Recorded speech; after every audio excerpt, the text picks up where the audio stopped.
What is up, Nuggets? It's your boy, Killer Pizza, here with a brand new video for you rascals and rapscallions out there. As always, I hope everybody's having a great weekend, watching some spooky movies and whatnot. Crazy to think that the month of October is over already. I swear it came and went so fast, but it was a good one. I had a good holiday season. I hope everybody else did too. And if you're anything like me, I'm sure you are if you're watching this video, you watch horror movies year-round. But October is the one time where I try to watch nothing but horror, certain titles that kind of reflect the season of Halloween, and try to get 31 horror movies in, 31 nights of horror. But, you know, my shoot job surprisingly got pretty busy this time of year, plus my wrestling booking, so I didn't quite have the time to get in 31 movies. I think I got about 20, 25-ish that I checked out. So that's what I'm going to show you guys in this video. Everything I watched during the October month, the season of Halloween. I'm going to try to make this somewhat quick because I don't want to make this a half-hour video. But anyways, I'm going to talk about a couple things I streamed. The first being a movie called Destroy All Neighbors. Now, this is a Shudder original. I watched it on Shudder, and I didn't even know I had a subscription for them anymore. I just logged in, and apparently I've been paying for Shudder this entire time, which is kind of crappy. But I do love Shudder. If you don't subscribe to that, check it out. It's got the best horror movies, that and Tubi. But this movie was a lot of fun. It bordered on like comedic horror. Wasn't full on horror in my opinion. It was just kind of a fun movie about this guy who's making this progressive rock album, and his new neighbor that moves in is just driving him crazy. The new neighbor is played by Alex Winters from The Lost Boys, the guy who wrote and directed Freaked, which this movie has a lot of similarities to Freaked with the practical effects and everything, but he accidentally kills his neighbor, and some more people in the apartment building end up dying, and he kind of goes crazy, and these people come back from the dead and won't leave him alone. They end up helping him get this progressive rock album down. So it's kind of like a movie where it blends in between reality and fiction, nonfiction. You don't really know what's actually happening. This might all be inside his mind, but a pretty fun movie nonetheless. I did like it. Not the best movie, not the worst movie, just a fun movie. And then next up isn't a movie at all. I binge watched all the Roseanne Halloween TV shows. They had some of the best Halloween specials back in the day growing up, and I had an absolute ball watching these, revisiting these. I think my favorite one was the one where Dan didn't want DJ to go as a witch. He thought it wasn't for boys to be a witch, so to get him back, Roseanne dresses as a guy, and her and her sister, their car breaks down, and they got to go into this dive bar and wait to get picked up. And she goes in there dressed like a guy and is hammered up with all the other dudes and everything. I just thought that was really funny. You know the line, "Hey, yo, bitch." So good. She's about to get in a fight with this guy at the bar at the end of it, and Dan comes in and saves Roseanne. "You mess with him, you mess with me, because that's my husband." And just a really funny episode. They really went all out in the Roseanne Halloween episodes back in the day. But anyways, on to the physical media here. Now, I actually streamed this too because for whatever reason this copy is shit. I don't like it at all. I picked this up in Chicago at what the hell was that place called?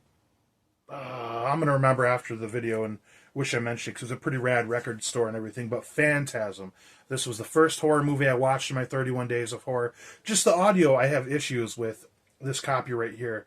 So I just streamed on Tubi. I want to get the Arrow video box set of all of these, but I just have a feeling they're going to put these out on 4K, at least the whole set. It needs to happen. But Phantasm Part 1 is a very underrated horror movie, in my opinion, because the Phantasm movies don't get spoke about like the big ones. Halloween, Texas Chainsaw Massacre, Nightmare on Elm Street, so on. But pretty much all of them but Ravager are really good. I enjoy all these movies, but Part 1 is like a fever dream, man. Like, you just don't really know what's happening in this film between reality and everything. I love it. Phantasm is an absolute classic. If you know, you know. And next up is one that had a 4K come out not too long ago. I've actually only seen this movie twice. This was my second time watching it. Burial Ground. I remember loving this movie the first time I watched it. The second time, this wasn't a very good movie. Like, I had fun with it, but I was like, man, this is pretty bad. Something about this, though, this absolutely flew by an hour and a half. So good or bad, that's a really good thing to happen with any horror movie. These zombies aren't the best looking, but, you know, so many headshots in this. And, of course, the infamous scene with this really weird kid who's actually played by an adult with like the disease that makes you look like a kid when he bites his mom's boob off. That's something you got to check out and see for yourself. But nonetheless, Burial Ground is a fun zombie movie. Next up, I did not watch Halloween 1 this year, but I did watch Halloween 3, Season of the Witch. Speaking of a fever dream of a movie, this isn't one that I grew up watching, so I didn't have that shock of Michael Myers not being in it. I only watched this after the fact and everything, and Tom Atkins, you really can't go wrong with him. All of these Scream Factory 4Ks are amazing. This is probably my favorite cover art from, these hard shell cases they did. Got the original artwork right there. I wish they would do more of these, kind of how Arrow Video does the chunky box, the thick boxes, but Tom Atkins trying to take over the Shamrock company that's putting out these masks that are going to kill all the children when the commercial goes on Halloween. Tom Atkins being an absolute pimp in this movie. Some fun twists and turns. I love pretty much any Tom Atkins movie. He's absolutely amazing. This is one of my very favorite Halloween movies. And that's what I'm talking about with like Phantasm too, like the consistency of it with certain franchises. Like most of the big franchises are hit or miss, like 50-50, like half of them are kind of snoozers and half of them are good. And Halloween 3 is one of the better ones. Okay, now this was a first time watch for me. And I didn't get the overseas release that came out that was really nice, a couple of them that came out, or the Walmart Steelbook. So I got the regular Blu-ray of Late Night with the Devil. This was awesome.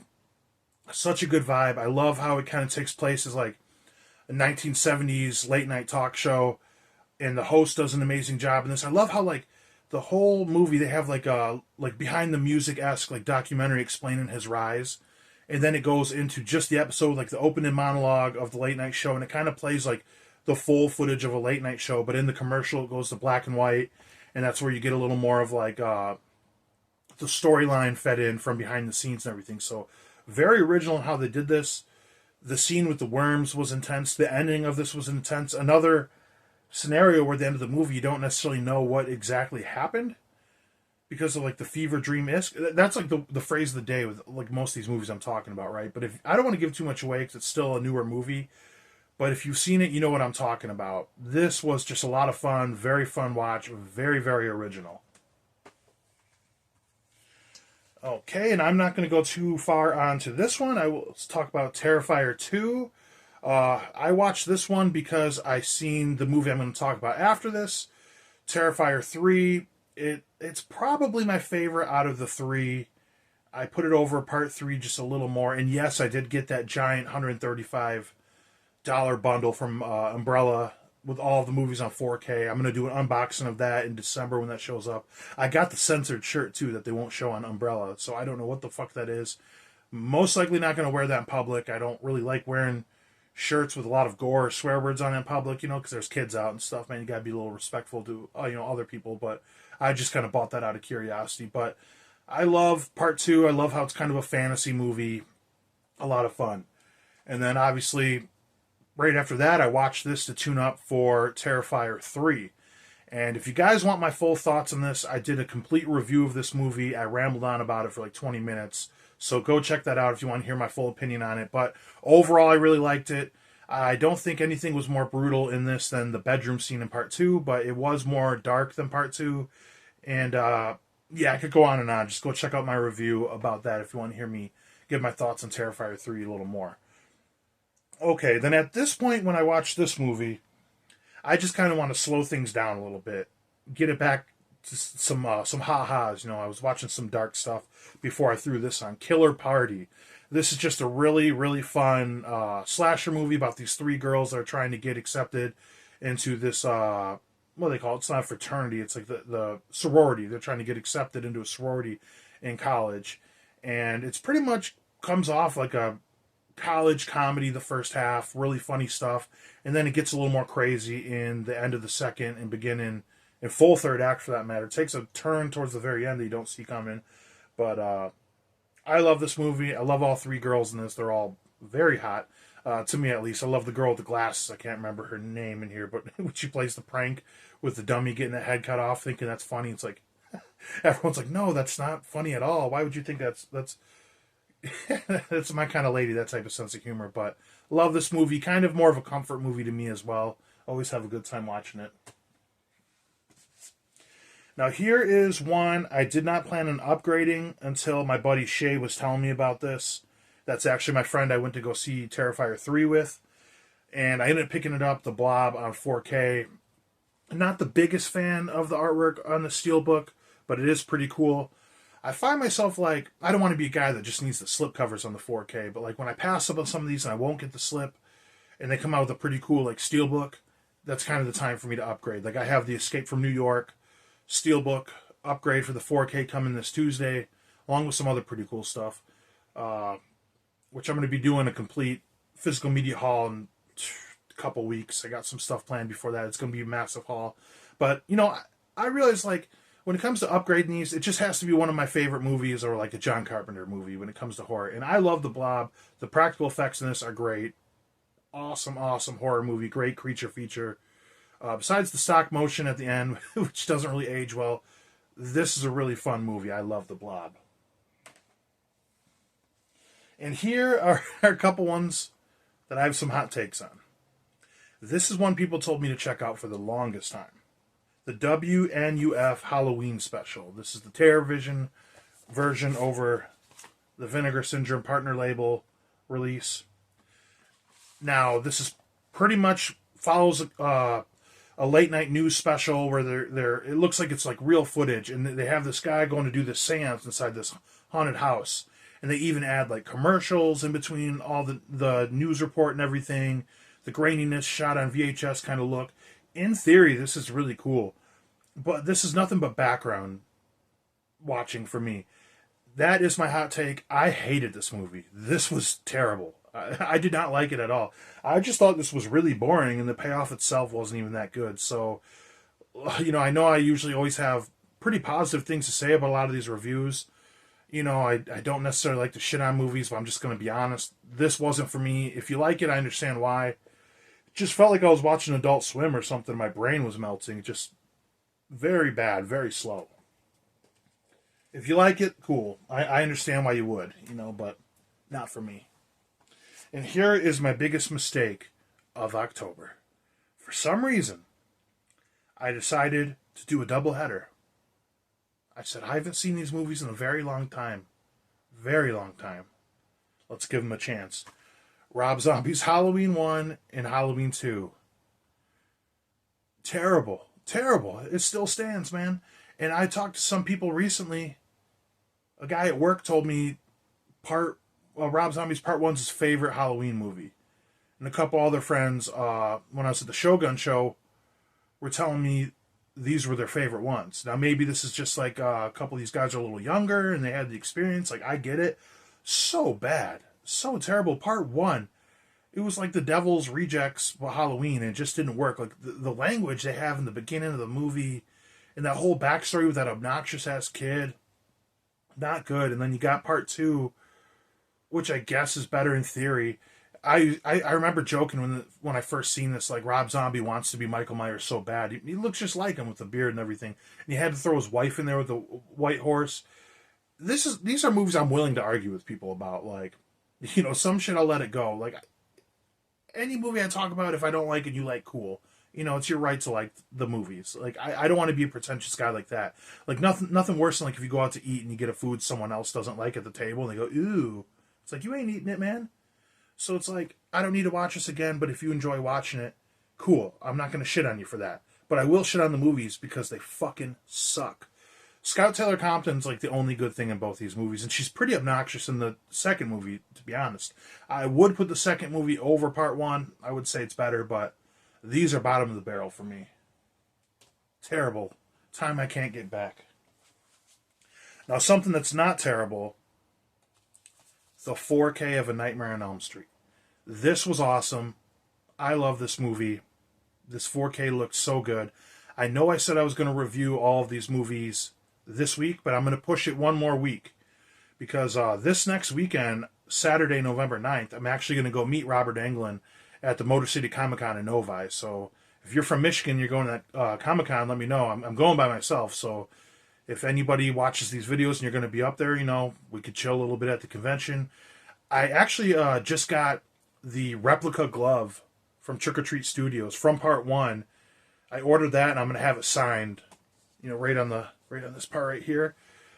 I'm like a creature of design. I've only gotten 8x10 signed by celebrities. I've never had a prop signed, but it just seemed like the right time to do it, so I'm going to get that glove signed. But this is one of the best 4Ks of the year, in my opinion. Amazing.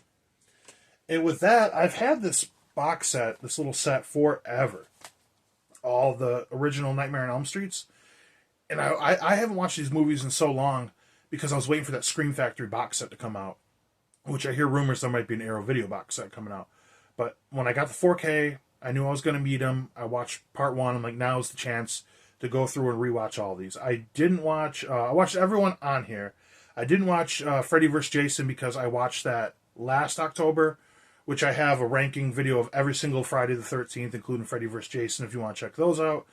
And I also didn't rewatch the remake because I never will again. If you think the Rob Zombie Halloween movies are bad, the remake of Nightmare on Elm Street is god-awful. But I had a lot of fun rewatching these, and I'm excited to rank these for you guys. It's going to be pretty difficult, but I think I got the list in my head. Like I said, I'm going to put out that video next weekend, and then the week after that, I'm going to do a video of my haul and my experience meeting Robert Englund, and probably a walk through the convention. Then the week after that, I'll do a complete physical media haul of everything I've picked up over the last month and a half or so. But A Nightmare on Elm Street. Next up is another one I threw on just to have a little fun, and that is Body Bags. This is an anthology film. We have some skits directed by Tobe Hooper, some by John Carpenter. John Carpenter actually plays kind of the crypt keeper role in here. He's like the mortician. Very funny stuff to see him in that role. I think this was supposed to be a television show like Tales from the Crypt, but they didn't pick up the pilot, so it became a movie. The first one with, I don't know what they call it, the girl in the garage, the gas station. That is by far my favorite one, about like a serial killer that's on the loose and this girl gets a job at like one of those little gas station huts, where it's just a single person inside, and she locks herself out at one point. It's like a cat and mouse thing with all these people coming up and not knowing who the killer could be. Very good tension be built in this. A very fun cameo from Wes Craven, too, as this old creep. But very fun, great horror anthology. All right, and then we have Pumpkinhead. I always like to watch this every single Halloween around October. Great movie. I uploaded a short talking about what I love about this movie. I could go on and on. Great fun, great practical effects. The Pumpkinhead monster looks great. Awesome atmosphere. I love that they play it straight the whole time. Just a very spooky, scary movie. This was always one of my favorites as a kid growing up. All right, in the main event, here are the last two that I watched in the month of October. This is a must every year. Night of the Demons. This is a pretty good 4K through Scream Factory. What's there to say about this movie that can't be said? It's just very campy, fun, good gore. Just a fun Halloween movie. It feels like you're in the party. Pretty much they go to have a party in this haunted house on Halloween night, and Angela, the girl on the cover here, ends up getting possessed by a demon, killing off her friends one by one. Every friend that gets killed off becomes a demon themselves. Cool practical effects, cool storyline, atmosphere, music, the whole deal. Roger's definitely the highlight of this. I love me some Night of the Demons. And here's one that I saved for Halloween night, and I was not disappointed. Trick or Treat. This looked awesome on 4K like we all knew it would, though it should have gotten a chunky box edition. This is fine. I loved it. I remember saying a while back that this could be a movie you could watch with your kids after rewatching it for the first time in like a year or so. Like, I didn't know about that. It actually gets pretty dark at points, and there's some nudity in it, but just a fun movie. I don't really got to explain much about Trick or Treat. We all know about this movie. The spirit of Halloween is shown in full display in this movie. The colors are amazing. This was a movie that was made for 4K. I loved it. I ate some Count Chocula while I watched this movie on Halloween night, and I think that was the perfect way to cap off Halloween. I actually got my shipping notice for Trick or Treat that Synapse put out, so I'm super excited for that. Should be here tomorrow. Yeah. So, anyways, that's everything I watched in the month of October. I know I didn't do 31 movies. I tried, but I watch horror movies all year round, so I just want to have fun with it, and I'm pretty happy with everything I checked out. There's some titles I wish I could have gotten in there and watched, but I didn't. But it's going to be fun to go to some movies, non-horror movies. I got a lot of like 80s and 90s action movies I want to watch.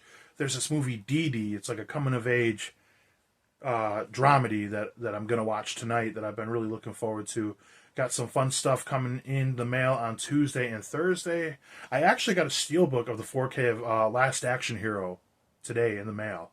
So that's what happens when you party sometimes, guys. I totally forgot. I don't even remember ordering that. I remember looking at it, once it came in the mail, I get a box, go, what the fuck? What did I order? Go, oh yeah. Whoops. I mean, you can't go wrong with that. I love that movie, but anyways, yep, that's everything I have watched in October. Like I said, if you guys are going to be around in Michigan, if you're going to the Comic-Con this upcoming Saturday, let me know. And, yeah, we could chill a little bit there, hang out. But, yeah, I'm super excited to meet Robert Englund. Let me know in the comments what you watched during Halloween. What are some of your favorite titles to watch during the October season? And if you got anything you're looking forward to watching this November. I know I got that Frankie Frico movie coming from Scream Factory. I'm excited about that. A bunch of stuff. But with that being said, hopefully everybody's having a good one. Blood, Guts, Gore. I'll check you guys next time.